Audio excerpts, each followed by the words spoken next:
गांव के एक पुराने से घर में रात के 2 बजे अचानक से सोनल को कुछ आवाजें सुनाई देती है और वो डर कर उठ जाती है। मन में मानो कितने सवाल समुद्र में लहर की तरह दौड़ रहे हो।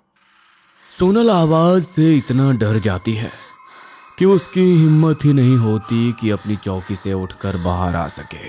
कहीं कुछ उल्टा सीधा तो नहीं है। राम राम सोनल, ये सब मत सोच। रजनी की भूतिया कहानी सुनकर तू पगला गई है क्या? सोनल को क्या, सभी को यही लगता है कि जो हमने सुना है वही हमारे दिमाग में चल रहा है, जिसके कारण उसे ऐसा लग रहा है। लेकिन हमेशा ऐसा नहीं होता है। कभी कभी इंसान को अपने मन की बात सुन लेनी चाहिए और कुछ कुछ चीज़ों को नज़रअंदाज नहीं करना चाहिए सोनल की तरह। चुपचाप सो जाती हूँ, वरना अगर माँ से कुछ बोलने को गई तो उल्टा मुझे ही सुनने को मिलेगा। सोनल वापस से अपनी रजाई में घुस जाती है और सो जाती है। अगली सुबह मीरा सोनल से कहती है, सोनल, कल रात को तेरी मौसी का फ़ोन आया था। वो कह रही है कि सोनल शादी कब कर रही है। अब क्या उनके लिए मैं शादी करके अपनी ज़िंदगी ख़राब कर लूँ? इसीलिए मैं पूरे गांव में टॉप की थी। मुझे बाहर पढ़ने जाना है अभी। मैं नहीं कर रही कोई शादी वादी। इस गांव में तू ही कुंवारी लड़की बची है। बाकी सब तेरे साथ वाली लड़कियों की शादी क्या, बच्चे भी हो गए हैं। तेरे कहने से नहीं चलेगा कुछ अब। मुझे गांव वालों के बीच में मुंह दिखाने लायक छोड़ेगी या नहीं तू? सोनल गुस्से में बिना नाश्ता किए घर से निकल जाती है और गांव के नदी के किनारे जाकर बैठ जाती है। सोनल एकटक नदी को देख रही होती है। तभी उसे पानी में एक परछाई नजर आती है।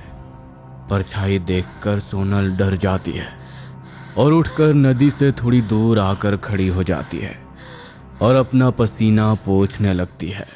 ये क्या देखा मैंने? ऐसा तो रजनी अपनी कहानी में सुनाती है।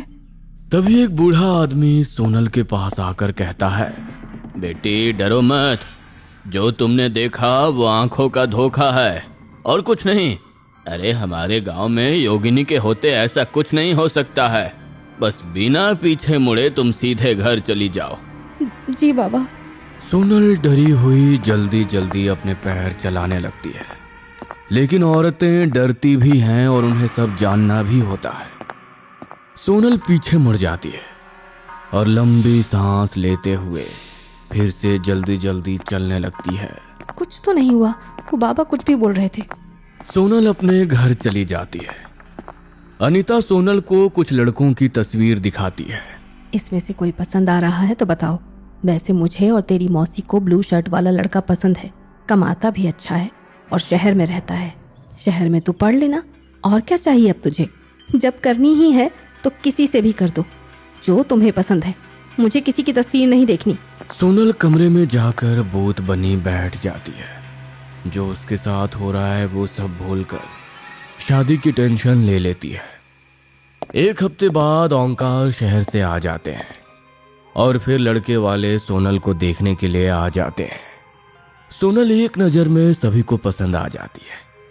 मीरा जो चाहती है वो हो जाता है और शादी की तैयारी शुरू हो जाती है। सोनल को ना चाहते हुए भी शादी को स्वीकार करना पड़ता है। लेकिन वो अपने मन में ठान लेती है कि शादी के दिन वो भाग जाएगी। एक दिन शाम को सोनल जंगल के रास्ते घर लौट रही होती है। तब उसे कुछ अजीब सा लगता है, जैसे कोई हवा ने उसे छुआ हो। कुछ अजीब सा लग रहा है, जी भी घबरा रहा है। पूरे दिन इधर से उधर सोनल, तो क्या होगा? चलकर बेकार की उलझन में मत पड़, वरना तेरी पढ़ाई पर असर पड़ेगा। शादी में अच्छा दिखना है ना तुझे? इतना महंगा लहंगा जो लिया है सोनल तूने, तस्वीर लूंगी भले शादी ना करूं। सोनल घर में जाकर अपने चेहरे को धोती है, फिर मुल्तानी मिट्टी लगाकर आंख बंद करके बैठ जाती है। थोड़ी ही देर में बंद आंखों में सोनल को फिर वही हवा का झोंका महसूस होता है।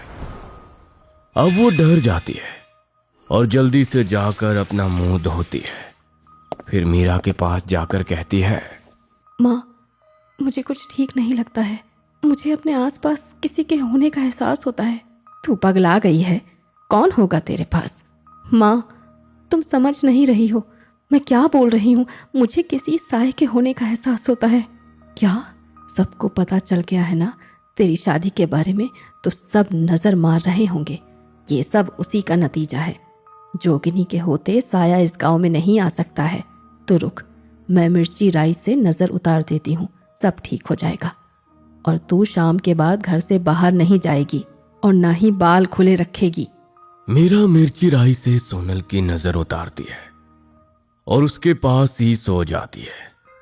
रात को ठीक 2 बजे इस बार मीरा को घर में कुछ आवाजें आती है और वो उठकर खड़ी हो जाती है। कहीं कोई चोर तो नहीं घुसाया? शादी का घर है, सबको पता है सोनल के जेवर रखे हैं।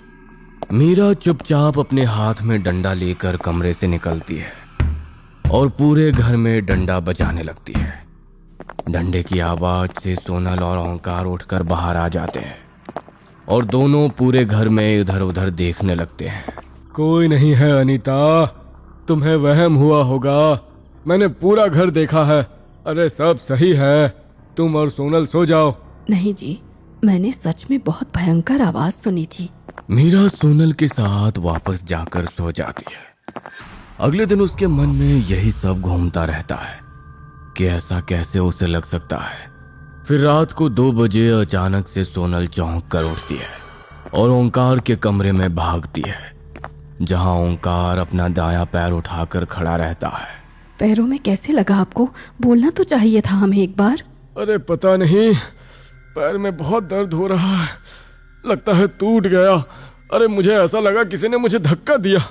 मैं उठा और मेरे पैर से चला ही नहीं जा रहा है। मीरा उसी वक्त बगल के वैद को लेने उनके घर चली जाती है। वैद आकर ओंकार के पैर को आम की लकड़ी से चारों ओर से बांध देता है। ओंकार को सोनल की शादी की चिंता सताने लगती है।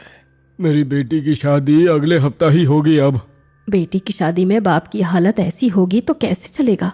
अरे गांव वालों को बर्दाश्त नहीं हो रहा है कि सोनल की शादी शहर में कैसे हो रही है, इसलिए ये सब लफड़ा हो रहा है। जितनी जल्दी हम इसकी शादी कर दें उतना अच्छा है। तुम तैयारी शुरू कर दो।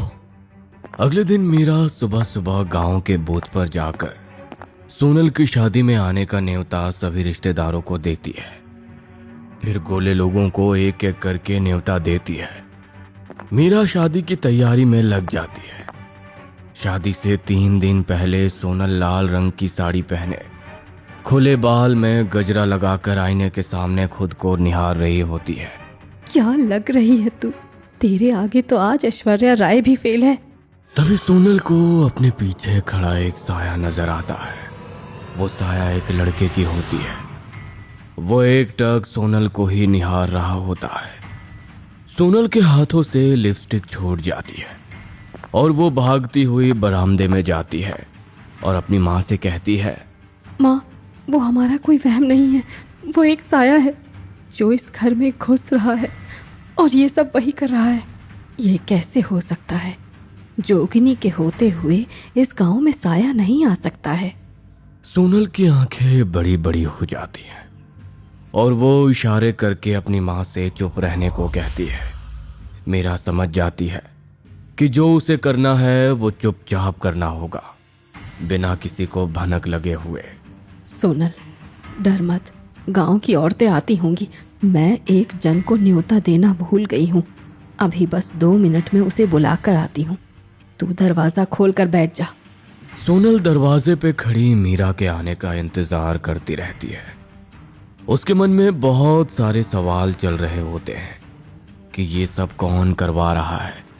इधर मीरा भागती हुई जंगल में बने एक गुफा में जाती है और जोगिनी के पैर पकड़कर कहती है, माई, मेरी बेटी की शादी नहीं होने देगा वो। अब तू ही कुछ कर सकती है। कुछ नहीं होगा, धूमधाम से गाजे बाजे के साथ तेरी बेटी की शादी होगी। जोगिनी पानी में कुछ मंत्र पढ़ती है और उसे फूंक मारकर मीरा को दे देती है। फिर पीली सरसों और गूगल भी फूंक कर देती है। ये पीली सरसों पूरे घर में छिड़क देना और फिर पूरे घर में इस पानी से छिड़काव करके गाय के गोबर के कंडे पर कपूर और गूगल जलाकर पूरे घर में दिखाना, जिससे वो साया कुछ नहीं कर पाएगा।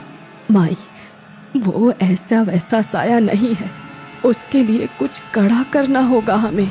मैंने देख लिया है।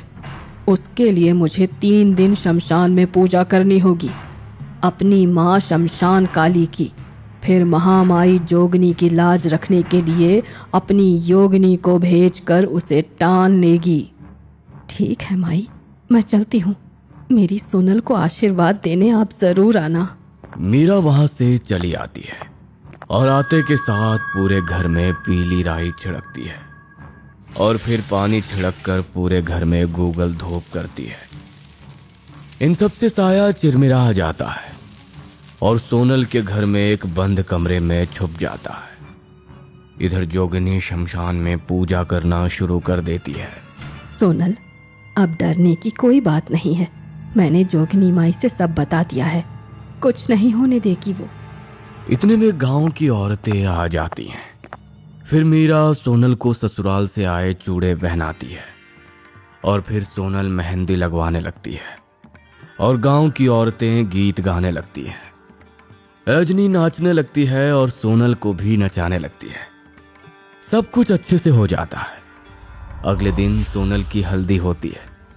सभी रिश्तेदार आ जाते हैं। घर में चहल पहल होती है। मीरा जोगिनी के कहे हिसाब से सुबह उठकर पूरे घर में झाड़ू लगाकर पीली राई को बाहर फेंक देती है। फिर गूगल धूप दिखाकर काम में जुट जाती है। सोनल पीले रंग की साड़ी पहनकर खुद को फिर से आईने में निहारती है और तभी मीरा वहां आकर कहती है, कल से तुझे कुछ महसूस नहीं हो रहा है ना? नहीं माँ, सब ठीक है अब। लेकिन माँ, वो जो भी है इतनी आसानी से चुप बैठने वाला नहीं है। ऐसा कौन है जिससे हमसे इतनी दुश्मनी है कि हमारे साथ ऐसा किया? उसका भी मैंने तोड़ निकाल लिया है।